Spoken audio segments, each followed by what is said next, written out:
sublime expiação, de Valdo Pereira Franco, pelo espírito Victor Hugo. Livro 1º, capítulo 6. Reencontros felizes. Houve uma grande expectativa no recinto ainda lotado, àquela hora do dia em começo. Sentiam-se no ar presenças espirituais benéficas.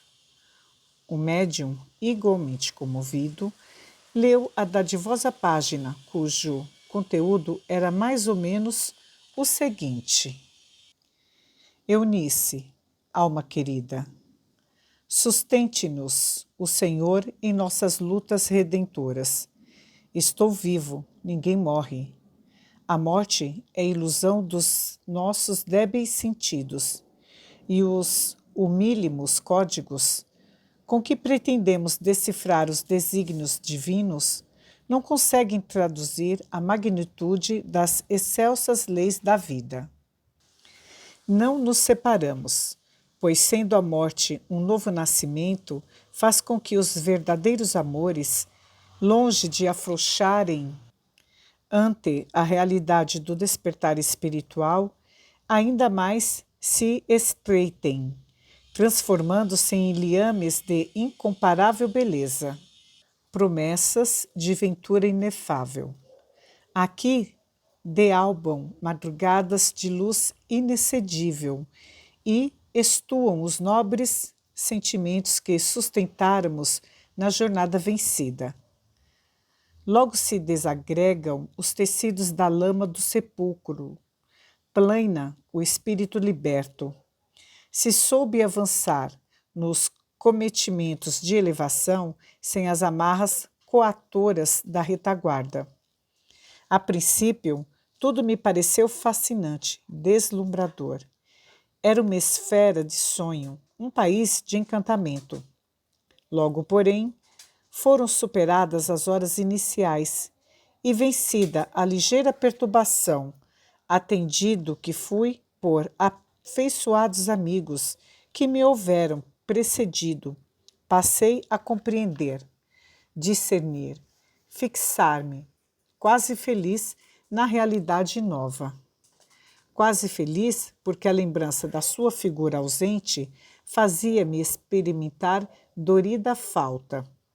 Adaptando-me como alguém que se refaz de complexa e inadiável cirurgia, fui integrando-me na comunidade em que estacionava. Esclarecido quanto às circunstâncias atuais, mantive-me então sereno, ligado ao nosso perene afeto. Percebi, todavia, quanto de dor lhe pesava sobre os ombros, como ônus de saudade e quase desesperos. Povoou-se de amarguras o meu céu de esperanças, e tocado pelo amor inefável que acalantamos reciprocamente, comecei a experimentar em mim mesmo as interrogações da sua mente, contínuas, tormentosas, aflitivas, impossibilitado de respondê-las todas. Somente hoje posso fruir a ventura indizível de falar-lhe, já que a nímia deferência dos espíritos eleitos nos concedeu essa venturosa oportunidade que nos dulcifica, lenificando as agonias que se demoravam agasalhadas em nossos sentimentos. Revejo-a em longo noivado, a menina do passado, a esposa de ontem, a alma da minha alma, para os caminhos do sem-fim, no infinito dos tempos e dos espaços. Não se afadigue mais sob a canga do desespero, nem se intoxique com o gás letal da revolta interior, injustificável. Prosseguimos juntos no serviço redentor com o qual nos comprometemos. Os filhos do sofrimento são nossos irmãos do ontem tenebroso, a quem devemos assistência e carinho, nossa oportunidade ditosa de ser felizes. Os pequeninos colhidos pela singular orfandade, embora com pais vivos, são os herdeiros do nosso afeto profundo, competindo-nos ajustá-los às condições novas, empenhados como nos encontramos na realização dos nobres ideais da solidariedade e do amor, de que se fez modelo o Messias Nazareno. Não desanime, não se deixe desfalecer. Hoje é nossa hora ditosa, que não nos cabe desperdiçar. Voltaremos a estar juntos no amanhã próximo, quando ficarem concluídos os empreendimentos, por enquanto ainda a meio do caminho. Quando a vejo debruçada na janela de saudade, vertendo copioso pranto, interrogando aos céus o porquê de me haver afastado transitoriamente, suas palavras me chegam como se fossem golpes de relho ou gotas de ácido, ferindo-me, inquietando-me. Quando possível, acerco-me de você e a envolvo em ternura, falando-lhe das estrelas no firmamento fulgurante, apesar da noite aparente que convida à reflexão. Você, então, se acalma para logo retornar às mesmas indagações inquietadoras. Somente a oração tem me ajudado a aguardar este precioso momento. Assim, peço-lhe que veja em cada sofredor do caminho o meu coração ansioso, os meus pés trôpegos, e faça a ele o que faria por mim. Afogue no amor ao semelhante a dor da saudade, multiplicando seus celeiros de alegria interior e de esperança. Coragem ao vê-la avançar, abnegada e cristã. Exulto ao vê-la avançar, abnegada e cristã. Tudo quanto possuímos é empréstimos da vida. Demo-nos, portanto, mais e mais. Onde está o amor? Aí se encontra nosso Pai, o perene doador. Os que não a compreendem esperam sua compreensão. Aqueles que afligem inconscientemente supõem que você poderá desculpá-los. Não lhe cabe decepcioná-los. Continue intimorata, de ânimo robusto. Dia virá em que os liames da carne se afrouxarão e o seu espírito, liberto da sombra e da ansiedade, volitará. Então voltaremos a estreitar-nos em paisagens de exuberante luz, na alegria do dever bem cumprido. Escoa-se-me o tempo. Havia tanto a dizer. Amo a alma, alma querida, como nunca, esperando o momento do reencontro ditoso. Envolve-a na incessante ternura do coração, o seu de sempre, o Ever. Seguiu-se um longo silêncio. O médium havia concluído a leitura da mensagem sob visível comoção. Os presentes, por seu turno, enxugavam discretas lágrimas. Era o milagre do amor que vencia a morte e voltava a entoar as canções da esperança, da vida e da verdade. Nesse momento, e ante a comoção geral, a veneranda senhora se ergueu e bradou: Creio, eu creio, é ele, o meu anjo tutelar, o sol dos meus dias, a estrela do meu amanhã. Creio, meu Deus, eu creio. O psicógrafo acercou-se dela e enlaçou-a em fraternal abraço, como se quisesse transfundir-lhe as energias necessárias ao empenho do seu sublime apostolado de amor. O orador voltou a fazer nova pausa tranquilizadora, enquanto o numeroso público absorvia a dulçorosa mensagem de amor. Tinha a impressão de que suaves vibrações esparziam-se no ambiente, saturando-o de fluidos superiores, sutis, balsamizantes, dando acento diferente à entonação da voz. Prosseguiu. Sua vida mudou, isto é, se renovou, com ampliação ainda maior dos serviços de abnegação e caridade. Nenhuma luta, Nenhum ultraje encontrou guarida no seu devotado coração.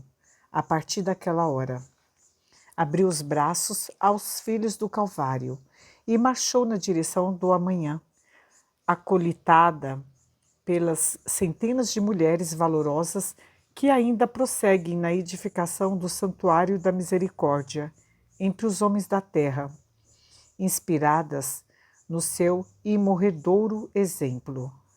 Quando jovem, escrevera a história maravilhosa da vida.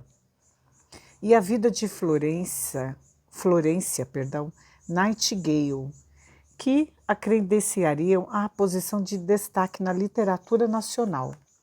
Foi, porém, o amor feito de renúncia pelos menos favorecidos que a credenciou às culminantes homenagens com que foi destacada.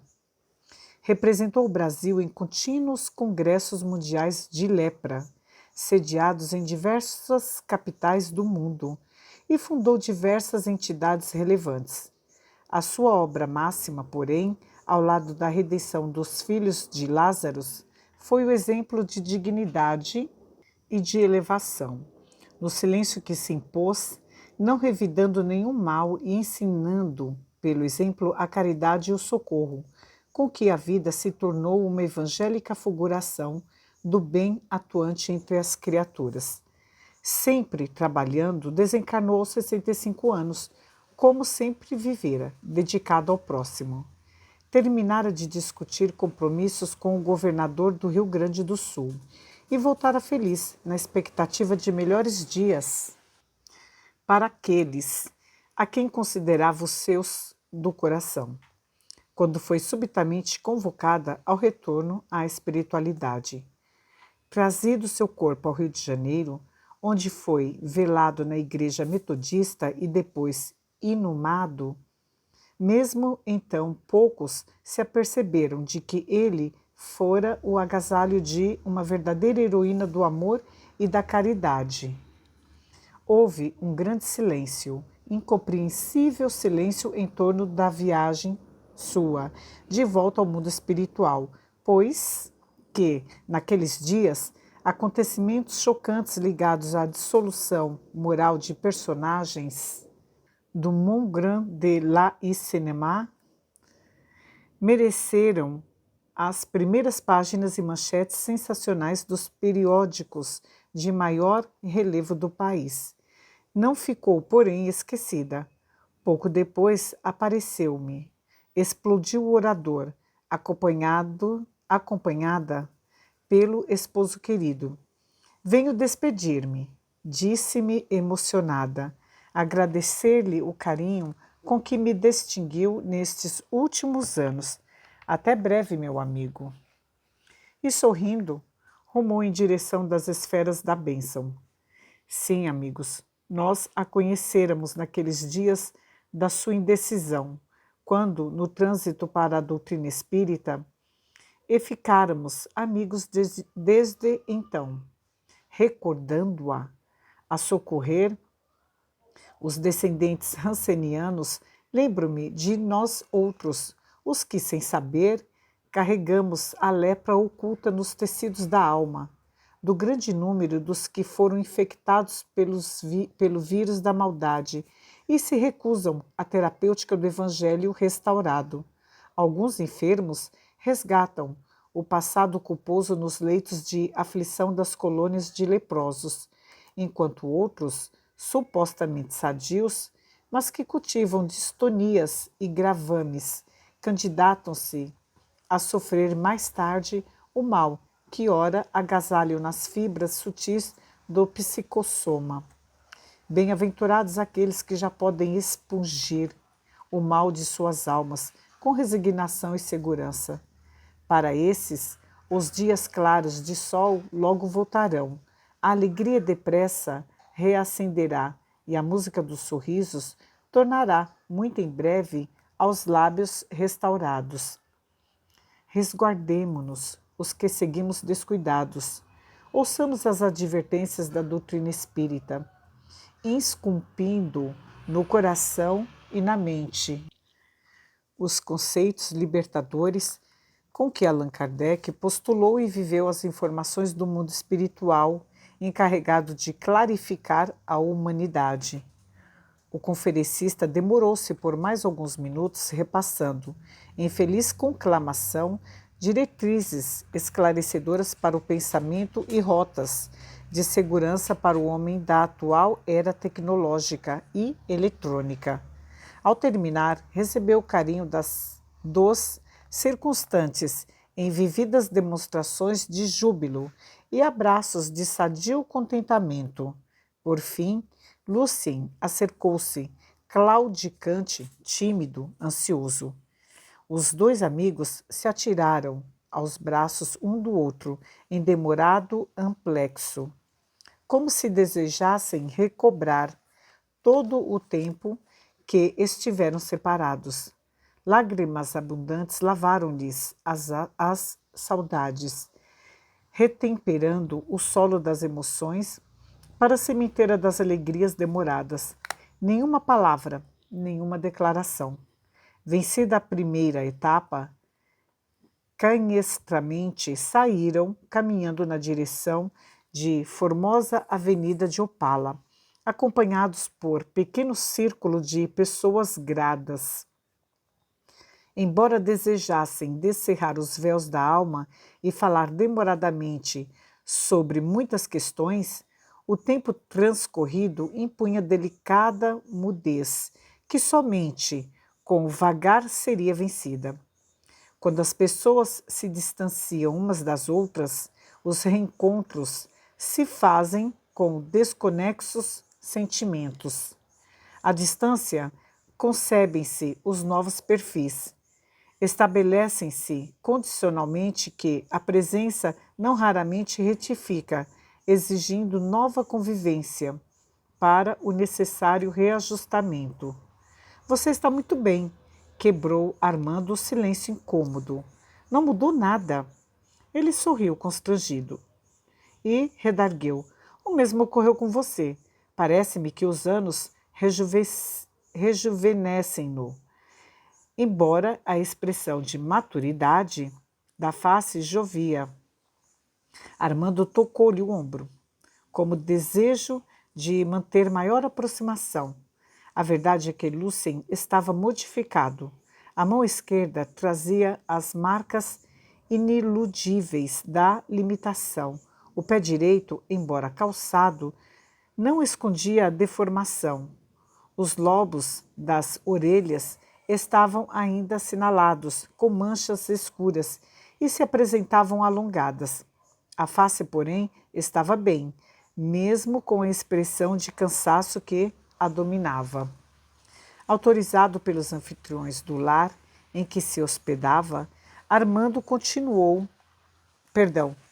convidou o amigo para uma conversação mais longa e ligeiro repasto, considerando a hora noturna que avançava. Sem delongas, partiram para distinto bairro e, instalados generosamente, deram curso à margem dos demais. Há evocações e confidências em que se misturavam expressões de dor e de esperança em relação ao futuro. A vida pesa, meu amigo, desabafou Lucien. Tenho suportado o fardo da lepra com resignação, mas agora creio que não terei forças por mais tempo. Os olhos estavam molhados de pranto. Refugiando-me na prece e no trabalho, venho lenindo as angústias, apesar de nenhuma esperança de cura. Este é um mal incurável. Quando se revela, é sempre tarde demais. Deixa suas fundas marcas ou inutiliza as vítimas irreversivelmente. Suportei o abandono da família. Aguento as ulcerações e as dores, mas não sobreviverei a essa solidão que me destrói, dilacerando-me sem cessar. Pessoas como eu, portadoras da hanseníase, quando sensíveis, como no meu caso, sofrem o incitamento das sensações mais grosseiras e os tormentos do sexo, que irrompem vorazes, alucinantes. Silenciou-se, como se remontasse os idos anos, colecionando uma síntese de recordações doridas. Depois prosseguiu. Sou um espírito sensível, muito sensível à beleza e condenado ao monturo.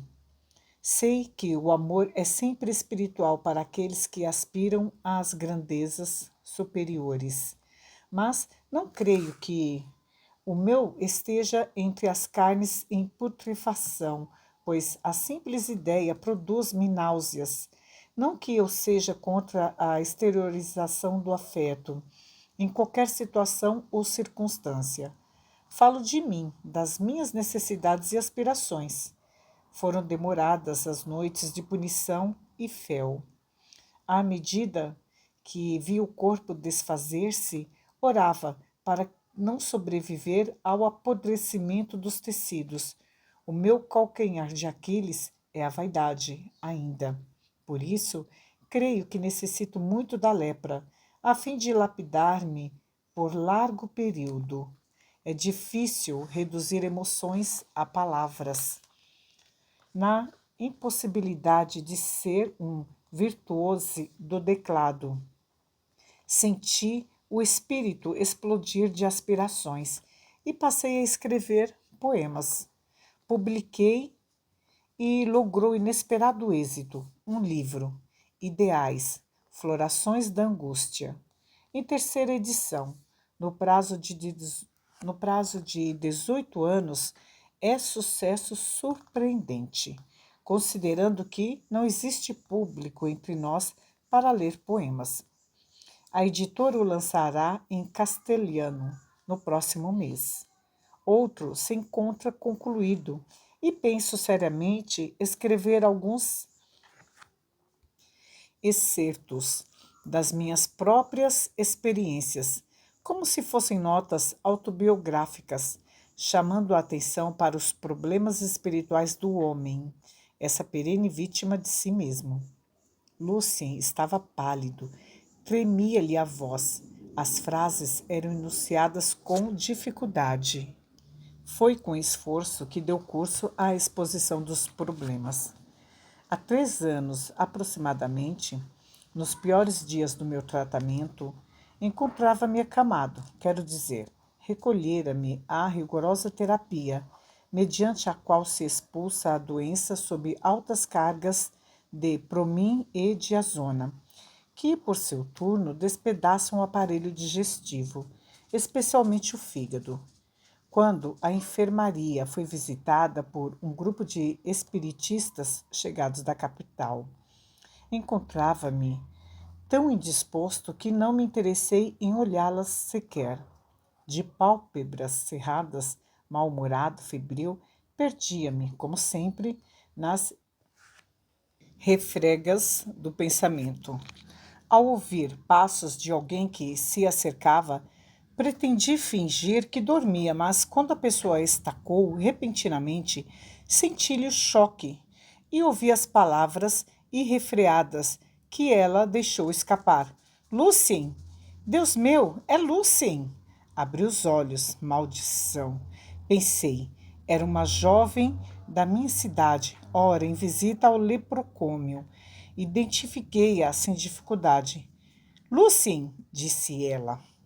Então você está doente? Seu rosto estava esfogueado. Vendo-a, revi o meu passado, a minha juventude. Que fazer? Agitei-me sob os cobertores.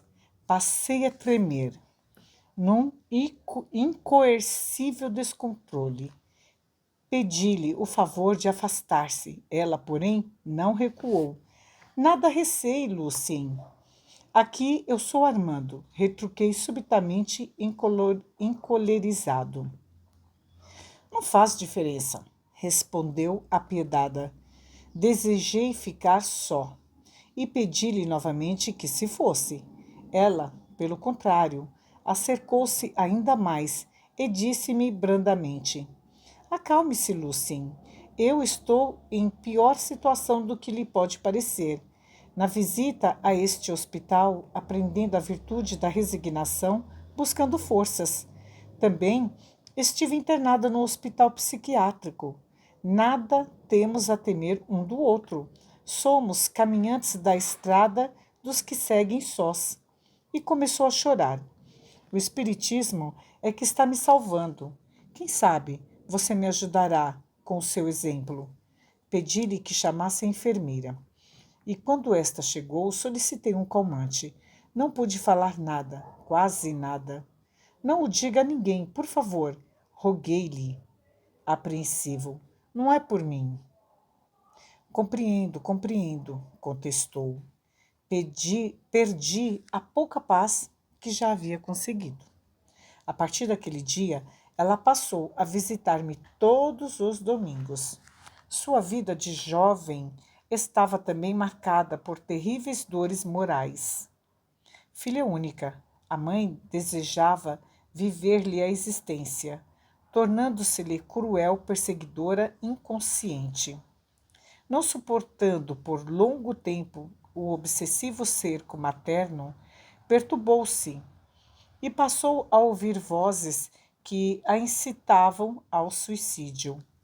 Esmagada por múltiplos tormentos, tentou contra a vida, ingerindo numerosas drágeas de barbitúricos, em momento de desespero incontrolável.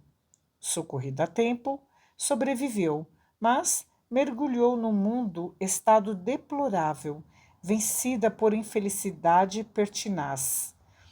Solicitou, então, à mãe um internamento psiquiátrico, esperando que, com isso, se lhe reajustassem as emoções, se lhe voltasse o autocontrole e a paz.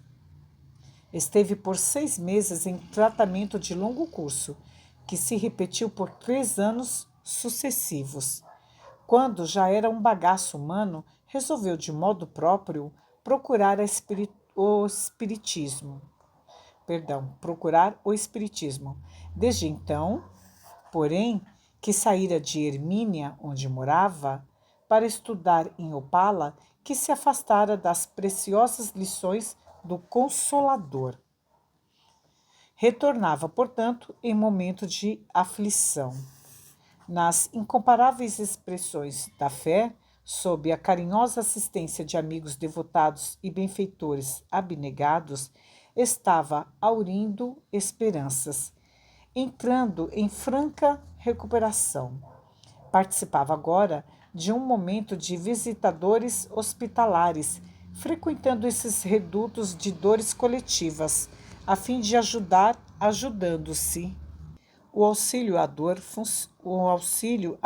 alheia funciona, de certo modo, como medicamento eficaz para com a própria dor. Armando permitia que Lúcia falasse.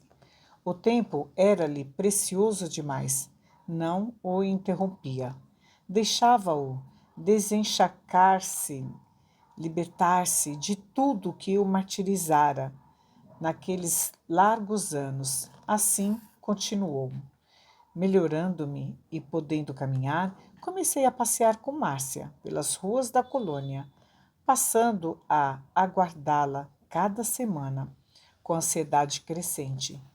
Era o processo de transferência.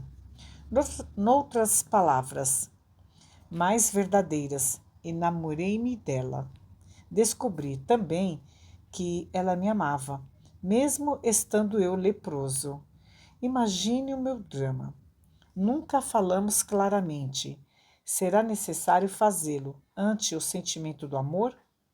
E por que a tenho amado é que não posso constrangê-la a permanecer comigo, pois não consigo admitir a possibilidade de realização desse sonho de amor. Tudo em mim são transferências para após a morte, para depois do corpo, para além do túmulo. Não suporto mais, meu amigo. Eis porque tenho tanta necessidade de você, de sua palavra, da sua ajuda.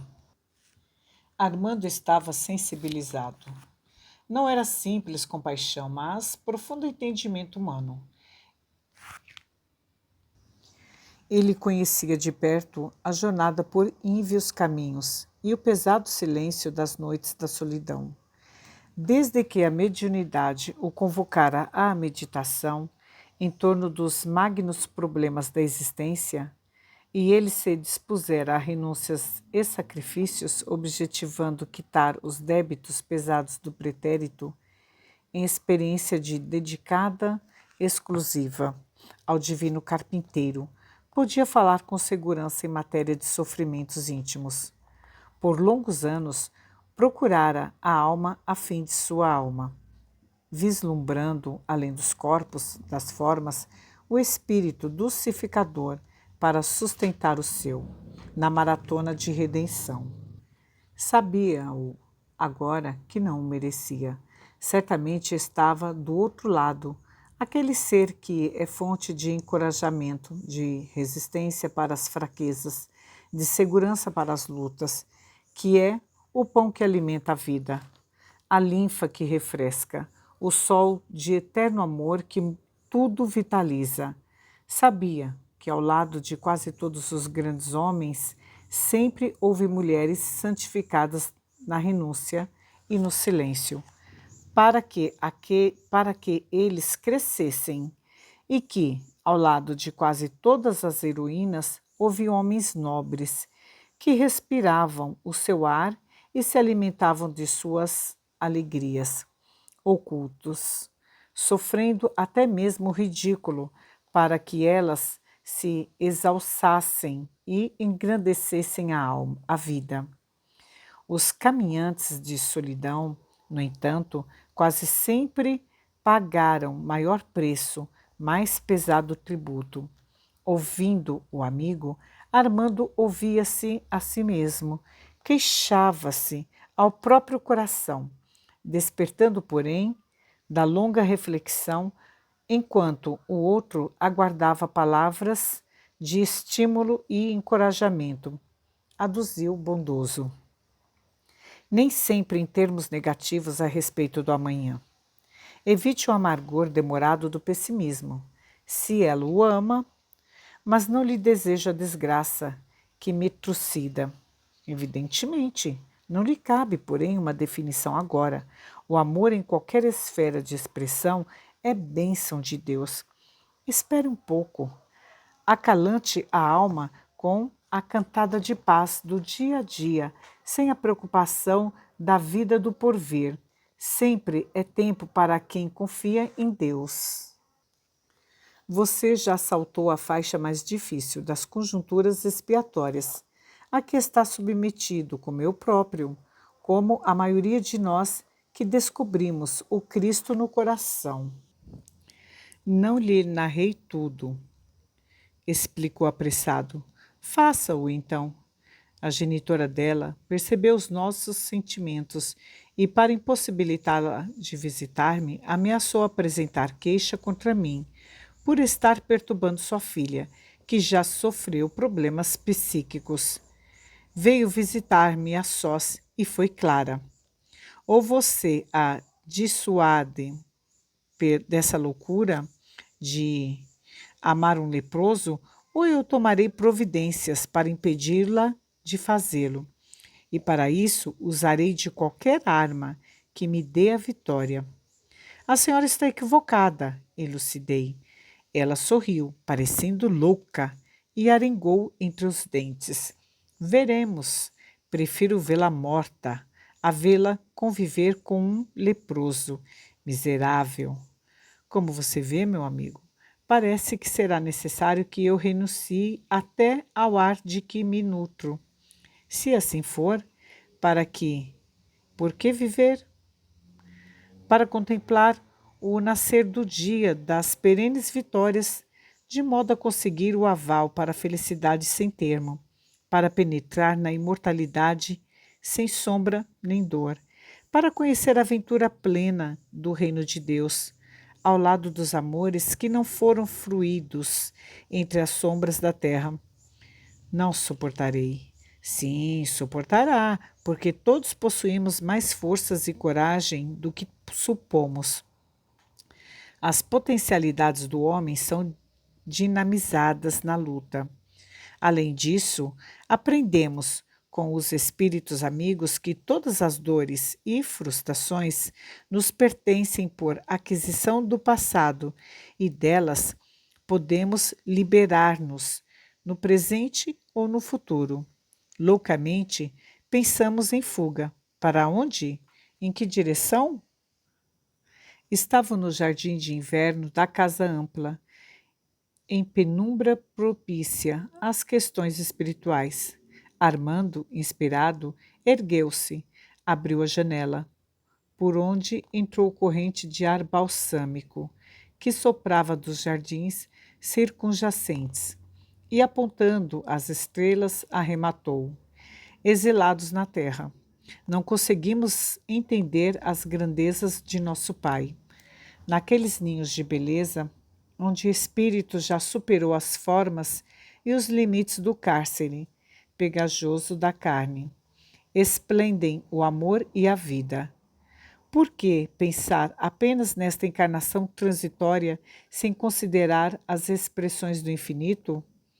Construamos no barro da atual conjuntura e nas altas temperaturas do sofrimento purificador o castelo indestrutível das venturas porvindouras. Tenhamos em mente que a eternidade é o tempo que é, nem passado nem futuro, insistindo, portanto, na perpétua elaboração do correto, do eticamente perfeito. As aflições de agora transformar-se-ão em tranquilidade para sempre, e o amor cantará sua balada definitiva para os ouvidos da nossa ditosa alegria. Bom ânimo, amigo, e coragem até o fim. Sua voz tinha agora uma modulação musical. Lucien se ergueu, tomou a mão do amigo e disse com emoção: muito obrigado, meu dileto amigo. A hospedeira de Armando veio buscá-los para o lanche, servido àquela hora, aos amigos bulhentos que os aguardavam. E os dois, de volta às luzes da sala e aos sorrisos do grupo alegre, ocultaram na aparência jovial dos tesouros de dor que traziam consigo.